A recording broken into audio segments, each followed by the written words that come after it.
Hello there, welcome to Driven at Storytime. Now, you might be recognising those windows behind me. They are the windows of a very famous factory in Italy, in the centre of Italy, because I am in Lingato, and I am here with my friends at Alfa Romeo, not Fiat, Alfa Romeo, and I'll tell you why in a minute.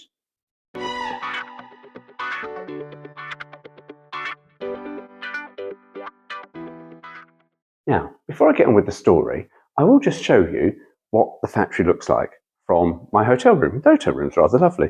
But if you look at that, that is the factory. And up there was where the minis went in the Italian job. Although I have to say, there is now a shopping centre underneath some of it. And I have to be honest with you, it looks a bit like the Whitgift Centre of Croydon from the 90s. The Whitgift Centre in Croydon doesn't look like this anymore. It looks a bit shit, but this was a factory, but now it's a shopping centre and a hotel. Anyway, I will tell you why I'm here. I want to get myself comfortable, so you better do that too. So here we are. Now, I have to say, it is feeling a bit odd that I haven't got a car behind me or a car in front of me or something. I have got a picture here of a Fiat 501 from 1990 on the wall, but yeah, I'll be honest with you. I'm here with Alfa Romeo for the Junior Ibrida launch, and I'm here with 15 other British motoring journalists. There's about 15 of us, to be honest with you. I sometimes count, sometimes lose count. It's like, Anyway, it said on the blurb, blah, blah, blah, blah, blah, go to Lingotto. And I wasn't, I'll be honest with you, expecting to be staying at the factory where Fiat were built. So I tell you now, I am a little bit excited. I really am. I'm like, when we got here, I went, is this really the factory? And lo and bloody behold, it really is. Anyway, I'm not here to tell you about Fiat, funny enough, which you sort of think I really should be. I'm here to tell you about a car from the manufacturer who has flown me over here. I could tell you all about it. I give you the Alfa 75 T-Spark, but a special edition. Now, I know usually I go picture the scene. Italy, 19... Can't really tell you the year because Alfa Romeo haven't given us the year, but I actually think this was about 1991 with the 75, because this was their run-out year, and I think it was about 1991. And I guess it's a special edition, it's not limited edition. It's the 75 T-Spark limited edition. And this, I actually swiped, little link there to Croydon Whitgift Centre, from the Kingdoms of Croydon Alfa Romeo dealer. They've been selling Alfa Romeos and Daihatsus at the time for many, many years. And to be honest, I think they are still selling Alfa Romeo. I could be wrong. I'll find out, and I'll put a thing on there to say whether or not I was correct or not. I can't remember. I've not been into Croydon for years to look around. Anyway, Alfa 75 T-Spark, we make a start. It's a fold-out pamphlet. It shouldn't be long. I know, I've said that before. The Alfa Romeo 75 T-Spark limited edition, a unique edition with extra equipment to dramatise its sporting heritage. Special light alloy wheels. Actually, they were quite nice alloy wheels. Recaro seats, an electric sunroof, and leather steering wheel are just some of the features to be found on this exceptional sports saloon. Naturally, production is to be strictly limited. The series number of each vehicle is displayed on the dashboard-mounted plaque, highlighting its individuality. And then we open up the brochure, to the 75 T-Spark, and it's the rear three-quarter view. Lovely, absolutely lovely. I absolutely love this. This was sort of pretty much a carry-on from the Giulietta and Alfetta. Underneath, gearbox in the back, lovely, beautiful engines up the front. But also shares the Giulietta doors. It's amazing. A bit of plastic cladding on top of the doors. Make them look like new again. Anyway, not mentioning the words, so we shall make a start. Alfa Romeo 75 Twin Spark Limited Edition. The distinctive and highly acclaimed wedge styling of the Alfa 75 has long been hailed as a masterpiece of Italian design. Form and function fuse in this classic sports saloon to deliver the ultimate in automotive excellence. Power, handling, stability, safety, and sheer drivability are inherent in this, the most perfectly balanced cars. Now, the 75 Twin Spark Limited Edition adds to that list of virtues a new sporting dimension, redolent of Alfa's unique racing heritage. On the outside, light alloy wheels immediately denote a sporting flair. Two colour-keyed door mirrors now blend in harmoniously with the side styling. the aerodynamic underskirts and front window draft deflectors, whilst at the front, fog lights and headlight washers have been included in the front bumper and front spoiler unit. And an electric sunroof with tilt slide capability now provides that extra breath of fresh air. Inside, the sensation of drivability has been heightened by supportive, figure-hugging Recaro seats and a contoured leather steering wheel. In the driving seat, all instrumentation is visible at a glance, including the Alfa control panel, which monitors 9 functions and includes a door open warning alert. Oh, Alfa Romeo, they were spoiling us. All prime controls fall readily to hand. The comprehensive equipment also includes electric front windows and, in the rear, central locking, power steering and a 6-speaker stereo radio cassette player.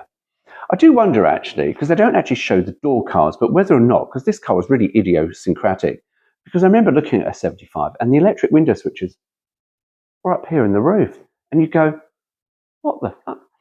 I know, here, to open up the windows. But I do wonder whether or not they have, because everything falls readily to hand. I wouldn't say anything falls readily to hand on the roof, unless you manage to go down a ditch and roll onto your roof and you go, oh, it's all right, open up the windows, just here. Gravity's pulling my hand to the roof. Anyway, however, as with all Alfa Romeo cars, it is under the bonnet that the definitive personality of the 75 twin spark is to be found. Now, a slight problem with that, because it's the twin spark, it's not the V6 Bussel. But, you know, the twin spark, Alfa Romeo did sort of perfect it from, I think, was it the 60s with the GTV? Had twin spark, and people go, 2 spark plugs, but what the? I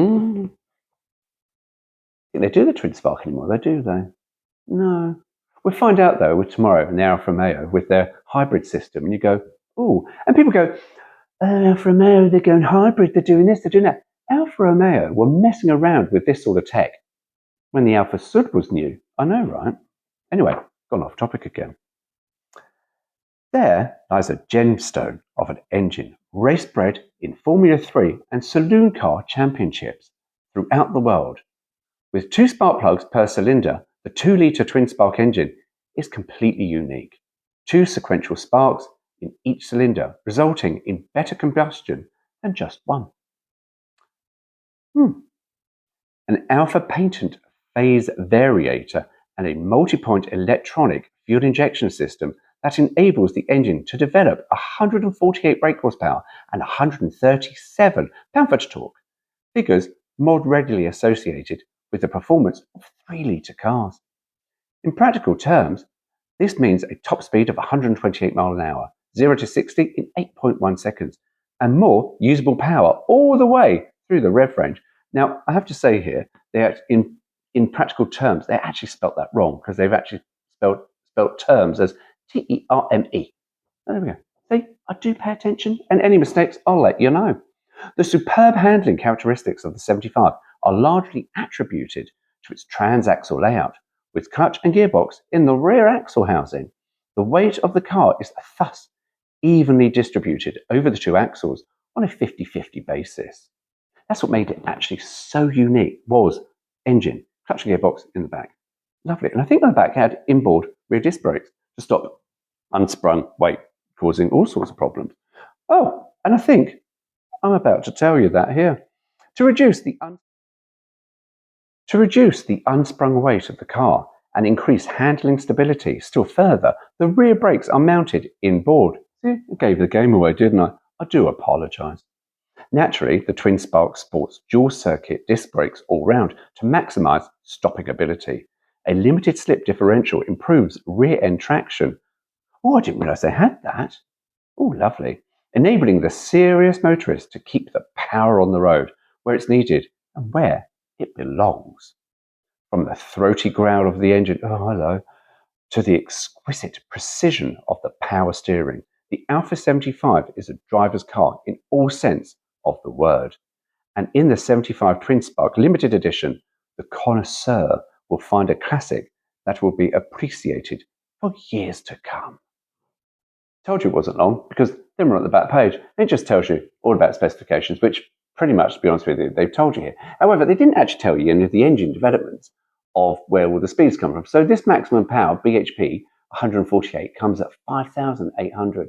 And all of that torque of 137 pound-foot of torque comes at 4,700. So quite high up in the range. Now, fuel economy for you lot who want to save the planet with your economy, urban cycle 28.5, which is, yeah, I wouldn't say that's too bad. I wouldn't sniff at that.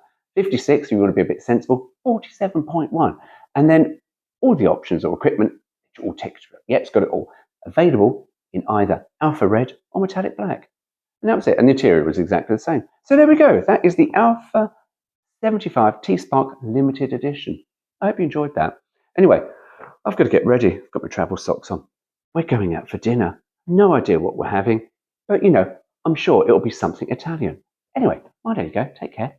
I'll see you soon.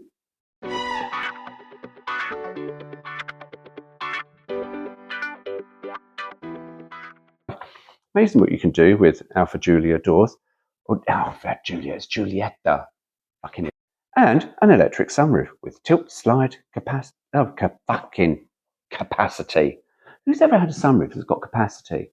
Capability. Prick. Sprung weight of the car and increased handling, stability. Fuck's sake, stability. Do you know, I was saying about Croydon? From the factory, there's 2 towers there. Looks like Croydon IKEA. Everything around here is Croydon. Wasn't that depressing? Oh, it's depressed me now. Fucking hell. I wish I never lived in Croydon all those years ago. Croydon Twin Towers, Kingham's, Croydon. Honestly, I didn't mean all this to link into Croydon.